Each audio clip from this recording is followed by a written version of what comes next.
Yes, guys, if we hit 1,000 likes within 24 hours, we're giving away 500 XRP. If you want to enter, all you need to do is press the like button, subscribe, and comment something down below.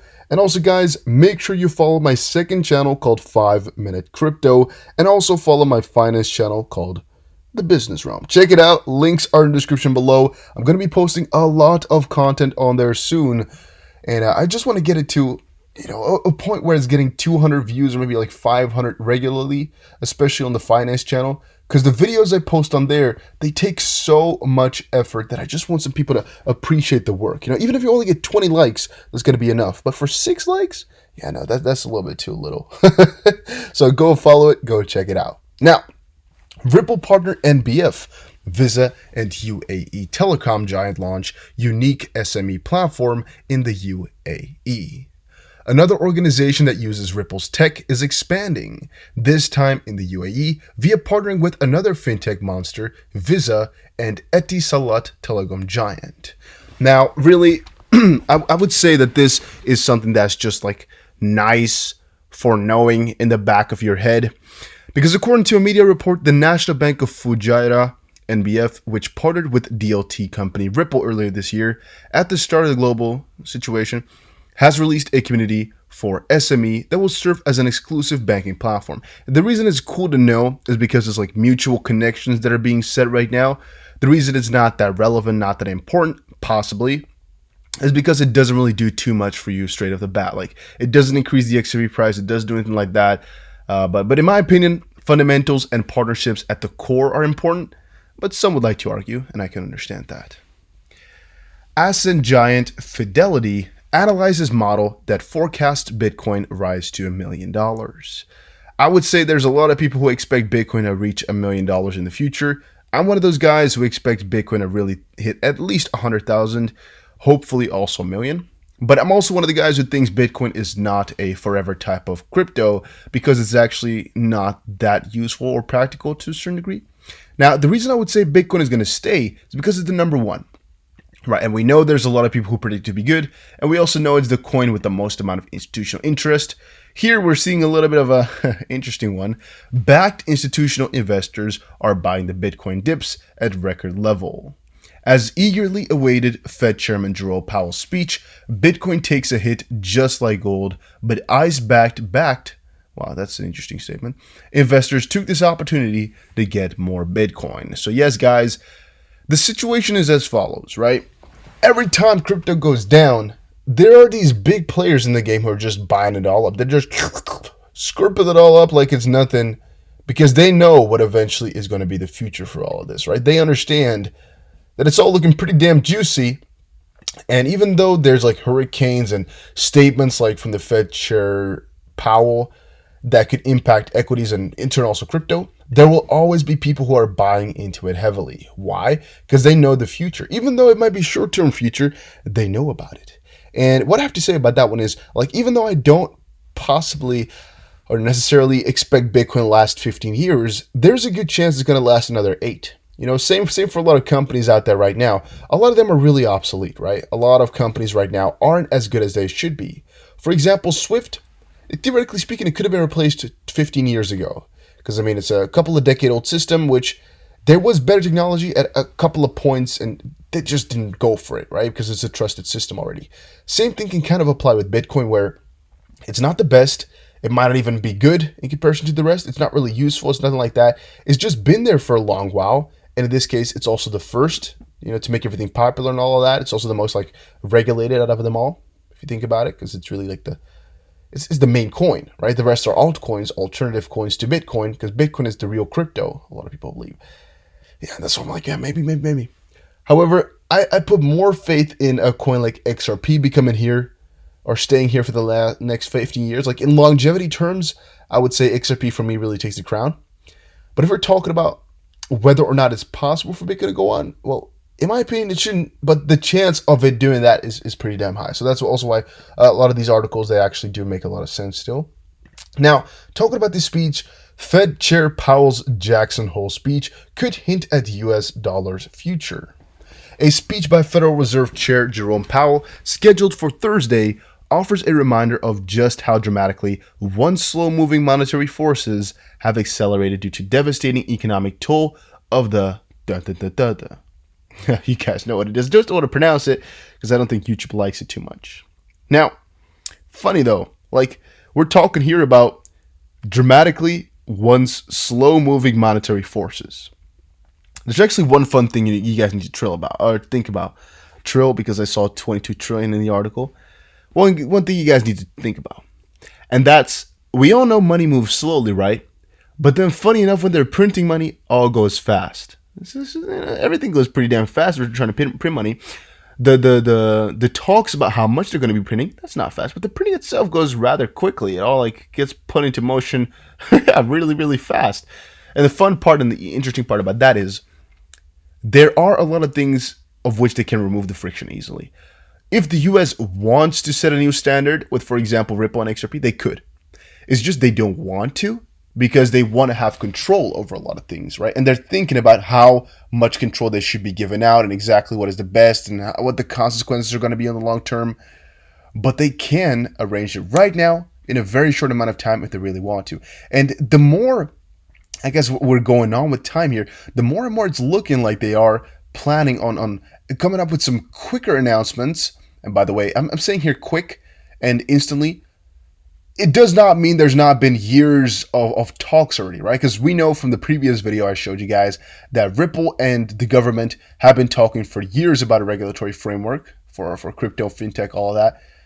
It's just the government could be like, yes, let's do it, right? All of a sudden, and it might look like something quick because they've been thinking about it for a long time, but also because they've been just dabbling on for these small details and this and that for the longest time, which is what you'll always see in bureaucracy. But also because they don't really give you intermediary updates on regulatory framework pieces. You sometimes will find reports, which is when I show them to you guys like on the channel here, where I'm like, you know what, this is what they've said now, this is what they've said now, this is their stance now, this, that. Those, though, are not really relevant for the end goal.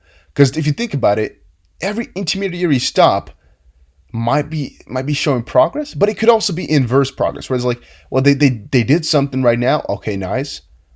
But in the end, it could be that they'll end up, in the end, with a completely different verdict. So even though they've explored tons of things and they're thinking about a ton of things and given some conclusions possibly, it could be that in the end, the regulatory framework is going to look completely opposite of all they've researched and thought they would want to go for, right? So in the end, it's like, well, you can read the intermediary steps, but what's the important part about it? The important parts are that we know, for example, Chris Larson has been going to a lot of summits, has been talking with a lot of these key figures. They all know about these big money problems. They all know the fix. They know a couple of fixes that could help a ton. They know how to, they know how to work with money. The guys over at Ripple, the government knows that. It's just a matter of time before they'll just allow them to hop in, right? This is just speculation, by the way. I have no facts on this whatsoever. It's just my thought process, and you guys can do with it as you please. This is not financial advice. But I'm just thinking, they also know the national debt is so high. There could be some friction between other countries. One thing they really can't lose money on now is sending money across the world, right? If you think about it, guys, national transfer system, it's so old, it's so useless. The U.S. has so much money in other places. They could just get rid of that right now. I think they'd really liven up a lot of things. It would just really be helpful to them. I think they all know it as well. Now, there's also no real easy way out for Powell. I mean, the whole situation here is pretty dire. Everybody's been expecting, the result to not be too positive, to stocks to fall and things like that. On the contrary, some have been really, really positive. But let us be optimistic and say it takes 3 years to create some inflation, Matt Blom, yada, yada, yada. Guys, the problem is we're seeing so many different thoughts about it all. It's so difficult. What is inflation going to be? It really depends on what they want it to be, as we all know. But also, what are stocks going to end up doing because of all these announcements? Like right now, it's so contradictory to what people's feelings are and what the U.S. kind of should be like fundamentally. The stocks are still going so crazy. It's such a strange situation. I want to just leave you guys with that.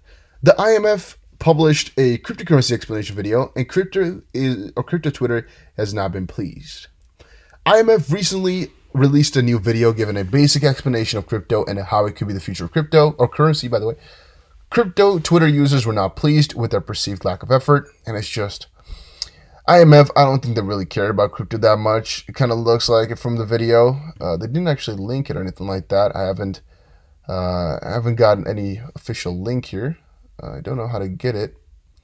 But yeah, nobody has been happy. I haven't seen any good replies or anything like that. It's just, guys, these bigger players, they're either going to go really, really ecstatic about this newer stuff, like just come within with some passion with electricity, or just really bored and stupid. Another thing I just saw is Lazarus Group uses spear phishing to steal crypto. Just wanted to mention once more, guys, go and follow me over on Twitter and take care of your own personal safety, all right? Whenever I find a new scam like I found today with the Ripple advertisement on Google, because I think I was the first to spot it, at least that's kind of what it was looking like over on Twitter. I didn't see anybody else mention it, only after I tweeted it out. But yeah, I just want to warn you guys all whenever I find that type of stuff. So it's really important you follow me on Twitter so I can notify you every time I find something. This whole situation, though, this whole article here, is just an article that explains how North Korea might have tried to hack an employee of an exchange through phishing and then steal money. But I'm like, even if this is not true, how can we know, right? Because North Korea is not going to admit that they were or weren't it. And every U.S. company can always say, yeah, it was North Korea. Yeah, trust me on this one, it was North Korea, because they're not going to reply anyway. So it could just be Trump office and we'll just think it's North Korea. So that's also why I'm like, this stuff is just not important at all. And it also doesn't concern you. They try to hack exchange guys. All right. Ripple partner Flare Networks wants to create a two-way interoperable bridge for XRP and Ethereum network. The XRP ledger will become a scaling platform for Ethereum decentralized applications, offering a higher transaction throughput and more use cases for XRP.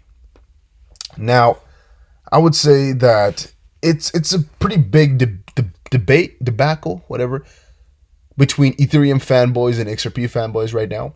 And really, Flare is one of the solutions that kind of brings things together, right? And a lot of these Ethereum guys are not happy with it at all, that XRP is coming closer to them and all of that. The problem is with Flare, like, I'm excited about Flare itself. I'm not excited about Spark, the tokens, and the way it was distributed. But the problem is, the way Flare is operating right now is just so good that I can kind of not go around. I can't go around saying it's bad or anything like that, because the technology and the idea behind what they got is just really, really nice. And I really dislike it, guys. I really wish they weren't so juicy with what they're building here. It's really good. Flare's significant for enhancing XRP's utility was recently underscored by Ripple CEO Brett Garlinghouse, the first crypto town hall. From my point of view, Flare is combining the best of XRP, Ethereum, and Avalanche, which helps extend XRP's utility and allows developers to create smart contracts for the new use cases like lending and DeFi. And yeah, in all, I'm just pretty excited for the whole situation, even though I don't like Spark, the tokens themselves. This one was backed. Investors are buying the Bitcoin dips at record level. They're just buying a lot of freaking Bitcoin right now. Backed Bitcoin futures open interest and volumes right now hit a record, as you can see. And how hurricane could impact oil prices and equities. I think you guys can all understand what it would do, right? Such a major event would do for the prices. The thing was, though, that this also affects crypto, and you should take care of that and consider that for your investments. But that was basically it. Guys, thank you all for watching this video. Hopefully you all enjoyed it. If you did, make sure you press the like button and subscribe. And I would definitely see you guys again in another crypto video, guys. Enjoy your day. It's almost Thursday, so enjoy your weekend almost, but not quite there yet. Make sure you follow my second and third channel, link in the description below.